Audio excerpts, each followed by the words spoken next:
Okay, here's my video on how to make a plexiglass replacement side window for my car. I have an old, it's a Volkswagen Jetta from '85. It's hard to find a side glass for, so I made a plexiglass one that I can use until I get the real thing.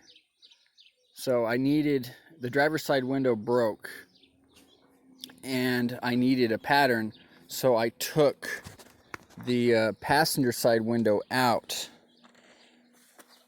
and I made a copy of it.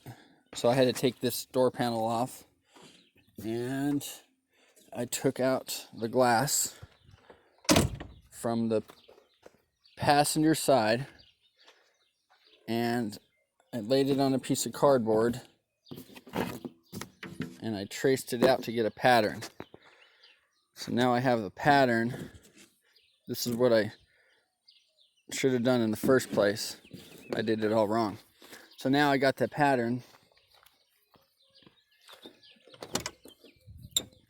and then I traced that pattern off, and then I made this piece of plexi.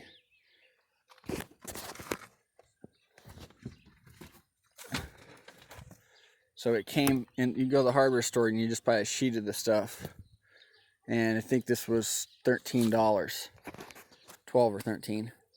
And then when you're all done, you trace the pattern onto the glass, and then when you're done, you just pull the sticker off of here.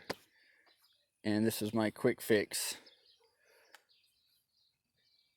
So right now, I got to put the passenger door back together.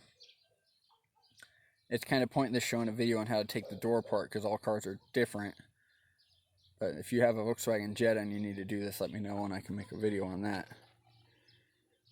Okay, let's see. I hope that video was helpful.